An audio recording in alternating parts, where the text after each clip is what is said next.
lulutuin natin. Tulya, patola, tinola recipe. Maganda to para sa anemia, Alzheimer's, at saka bagay sa mga may diabetes. So, ipapaliwanag ko sa inyo bakit. Una sa lahat, ihanda muna natin to. Bawang, sibuyas, luya, ang mga pampalasa natin, paminta, patis.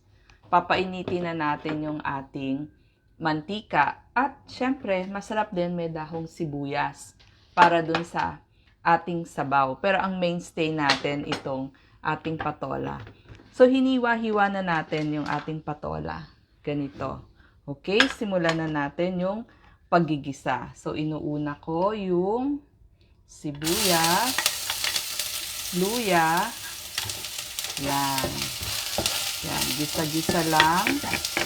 At isasabay na rin natin yung ating bawang. Pag naigisa na natin. Yan, so madali lang siya. Yan, ito yung mga aromatics o pampabango natin. Okay. Sama ko na yung ating bawang. Yan na yung ating bawang. At pwede nyo na rin isama itong ating dahong sibuyas. Yan. Masarap yan sa ating sabaw.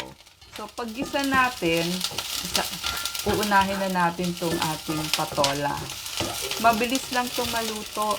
Yan. Gisa na natin yung ating patola.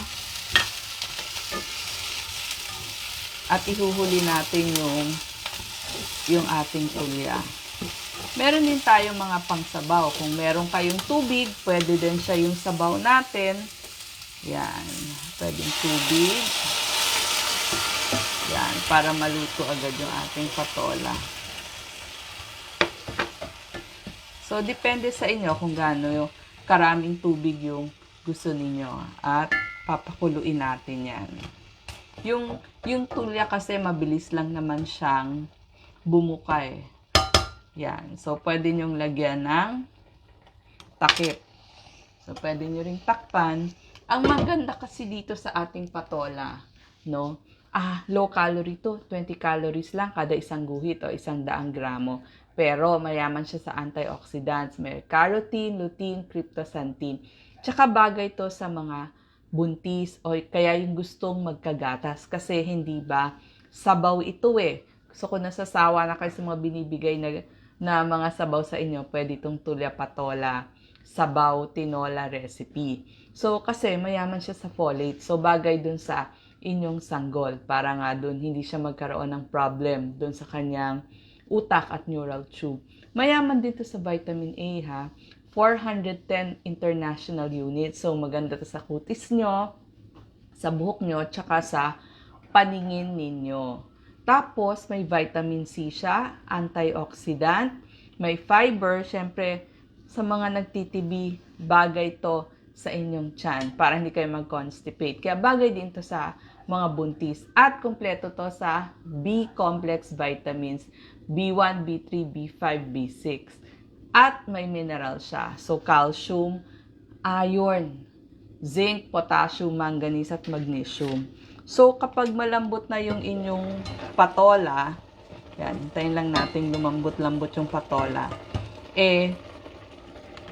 ihuhulog natin tong tulya. Alam niyo tong tulya na to, maganda to laban sa Alzheimer's kasi marami siyang vitamin B12. Laban din to sa anemia, meron siyang iron. So, may iron na dun sa inyong patola, may iron pa dito sa inyong tulya.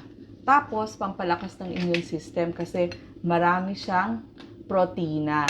Bagay sa diabetic kasi meron siyang manganese. So, yung mga katulad ng garbanzos, brown rice, marami yan na marami siyang manganese. So, bagay yan. Pati pinya, marami ding manganese. So, bagay sa diabetic. At marami din siyang vitamin C. So, ito may C. Ito may C para sa inyong ipin at gilagid.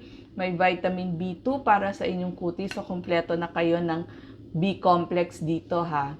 Tapos, laban din siya sa osteoporosis. So, pag medyo malambot na yung inyong patola, ilalagay na natin yung ating tulya hanggang siya ay bumuka.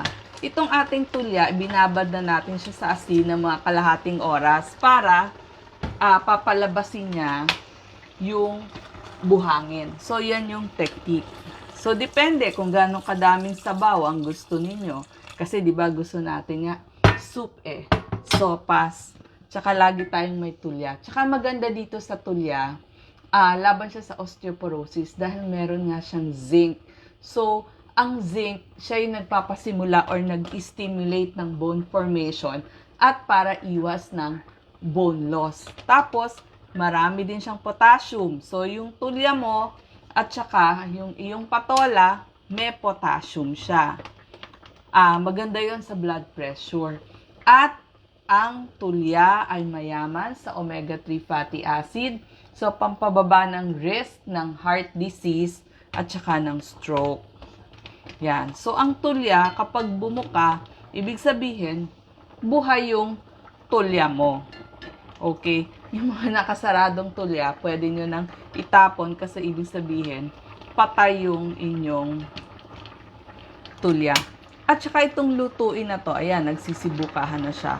Ang maganda din dito sa lutuin na to, pwede nyong lagyan ng lahat ng berdeng dahong gulay. Pag meron kayong malunggay, saluyot, kulitis, alokbati dyan sa inyong likod bahay, pwede nyong ilagay. At pwede nyo ring lagyan ng bihon, ng sotanghon, ng miswa.